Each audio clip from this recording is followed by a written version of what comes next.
Bom dia, pessoal. Vamos comentar um pouquinho hoje sobre os conflitos no mundo contemporâneo. Percebam o seguinte: é interessante nós notarmos que no mundo globalizado existem várias formas de rejeição à diferença cultural.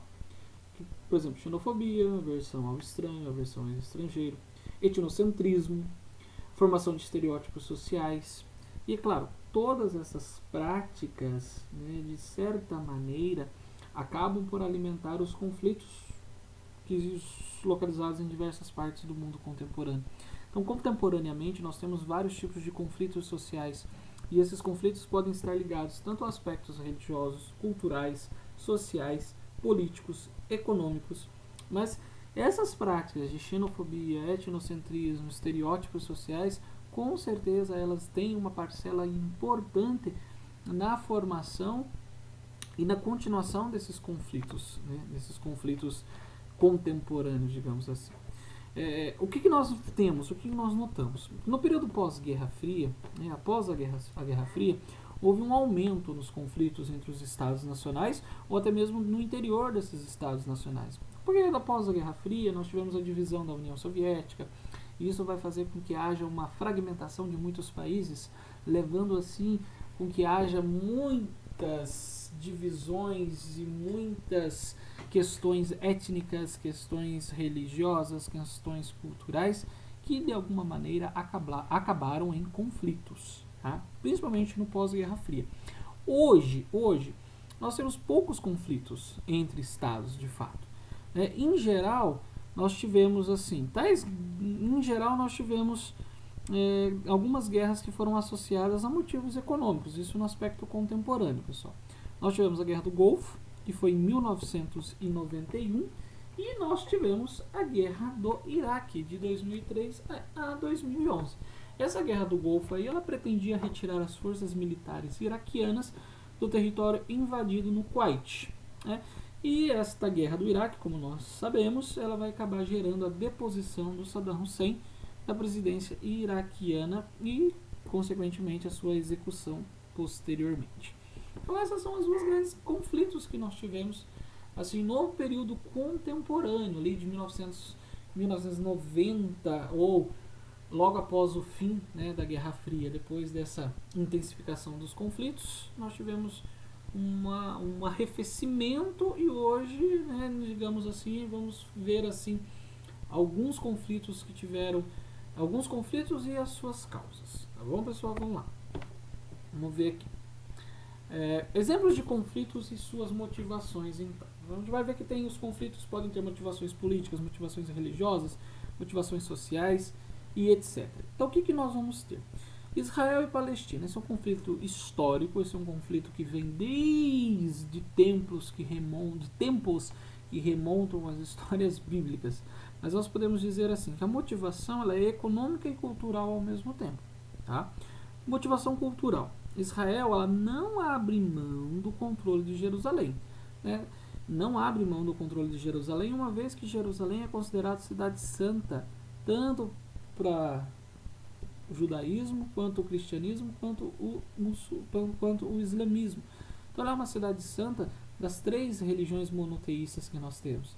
Logo, Israel não abre mão de Jerusalém de forma alguma.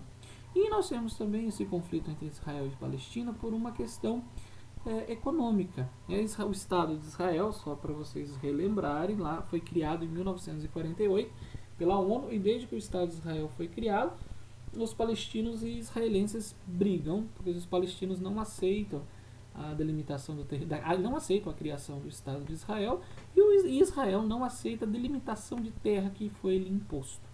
Então há um constante conflito nessa região. A motivação econômica, como eu comentei, se dá pelo fato de que Israel luta para não devolver o território aos palestinos devido às fontes de água disponíveis na Cisjordânia. Então há uma motivação cultural? Sim, uma motivação cultural religiosa, mas também há uma motivação econômica entre o conflito entre esses dois países, Israel e Palestina. E isso aí é histórico, isso aí se arrasta e não há uma solução muito plausível no médio prazo, não, pessoal. Outro conflito que nós temos aqui a intervenção norte-americana no Iraque. E aí vocês vão perceber que aí foi uma motivação econômica apenas. Então você vai ver, nós tivemos Israel, Palestina, motivação econômica e cultural. Conflito nos Estados Unidos, a intervenção norte-americana no Iraque, motivação econômica. Veja bem, o contexto em que se dá, né? O George W. Bush, quando invade o Iraque, ele vai utilizar essa motivação, vai dizer que é um combate aos regimes totalitários, combate às ditaduras. Porém, percebam que o Iraque é um importante local de reserva de petróleo. Então, a motivação para que os Estados Unidos invadam o Iraque não é única e exclusivamente o combate aos regimes totalitários, mas tem uma motivação econômica, ou seja, apropriar-se do controle dessas reservas de petróleo. E, consequentemente, também a questão militar, né, fazer com que os Estados Unidos assumam uma posição militar estratégica, né, ali no Oriente. Então, vejam, a intervenção norte-americana lá no Iraque, ela tem uma motivação econômica. Só estou falando aqui sobre alguns conflitos contemporâneos decorrentes posterior à Guerra Fria e quais são as suas motivações, para vocês perceberem que nós temos conflitos de várias motivações. Podem ser desde aspectos políticos até aspectos religiosos. Tá bom? Outro conflito, outra questão que nós temos que ver é a Síria. A Síria é uma questão um tanto quanto conturbada. Há uma guerra civil na Síria entre o governo de Bashar al-Assad, seus opositores e o Estado Islâmico. Como assim? Primeiro, a Síria é uma região estratégica de petróleo. Segundo, ela é comandada por uma ditadura hereditária. Quando houve a Primavera Árabe, que foi aquele movimento, né, popular visando a democracia, visando o fim dos regimes totalitários, os civis sírios se revoltaram e fizeram oposição ao governo ditatorial. Porém, eles foram reprimidos. Mas, devido àquele mote, àquele impulso, àquele sentimento de democracia, de luta pela democracia e fim da ditadura, esses grupos eles acabaram se armando e fizeram forte oposição ao governo de Bashar al-Assad. E aí nós temos uma guerra, então se instaura uma guerra civil entre o governo de Bashar al-Assad, um governo ditatorial, e os opositores, as pessoas que se rebelaram contra essa forma de governo e lutam pela democracia. Se aproveitando desta fragilidade, se aproveitando de tudo isso, surge um grupo extremista, um grupo terrorista, conhecido como Estado Islâmico, que passa a atuar na Síria visando interesses econômicos, principalmente pelo fato de que a Síria é uma região estratégica no que se fala no que se diz e no que tange ao aspecto relacionado ao petróleo. Então a Síria ela é um conflito tanto entre os seus cidadãos contra o governo contra os seus cidadãos, e no meio disso tudo vem o Estado Islâmico e se aproveita porque quer tomar aquela região devido ao aspecto econômico. Então a Síria é um ambiente, um local, digamos assim, devastado, né? Devastado por esses conflitos civis e por essas guerras internas. O saldo desse conflito é negativo, principalmente para seus próprios cidadãos.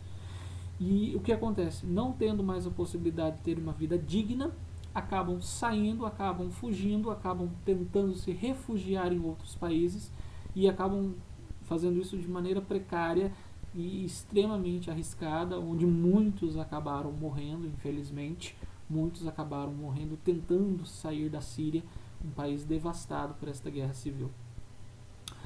Uma outra questão também que a Síria nos faz pensar é que muitos países aceitam esses refugiados, outros países não aceitam esses refugiados. Não aceitam por vários motivos, por vários fatores acabam não aceitando os refugiados sírios.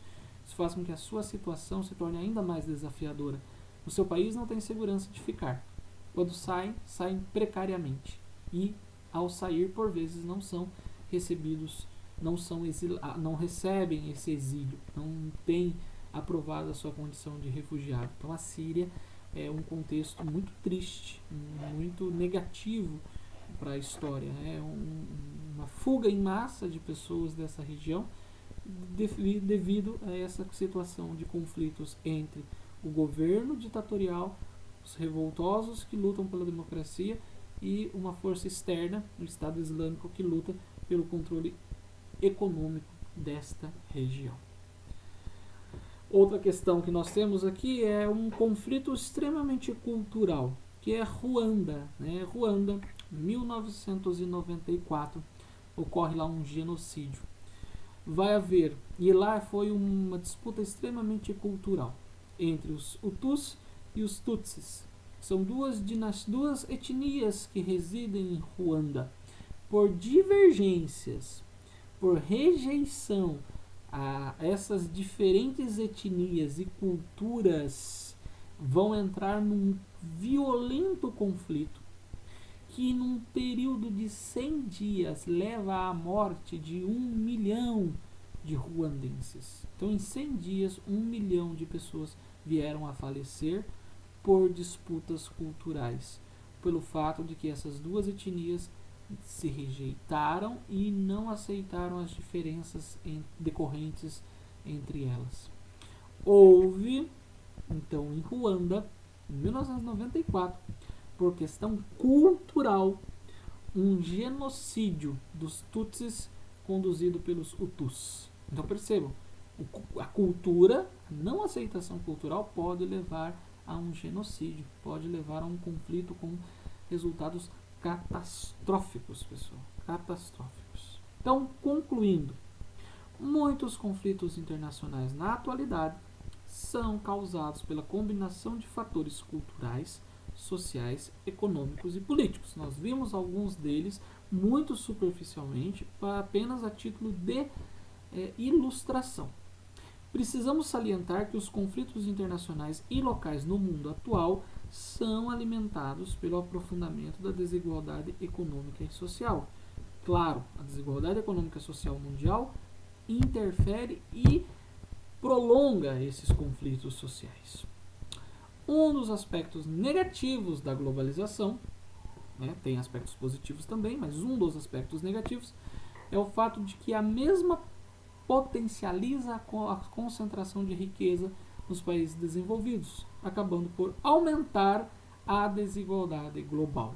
Então, essa desigualdade global é um dos motes para a intensificação dos conflitos entre os conflitos internacionais, os conflitos entre estados ou interestados, que sempre terão, que como nós vimos, tem uma motivação política, econômica, cultural, religiosa e étnica. Então são motivações que levam a conflitos. Conflitos que por vezes foram solucionados mediante acordos, conflitos que ainda hoje ocorrem e conflitos, como nós percebemos no caso ali de Ruanda e no caso da Síria, que tem um saldo muito triste, muito negativo para a sociedade como um todo e levando assim ao extermínio, ao genocídio de milhões e milhões de pessoas. Ok, pessoal?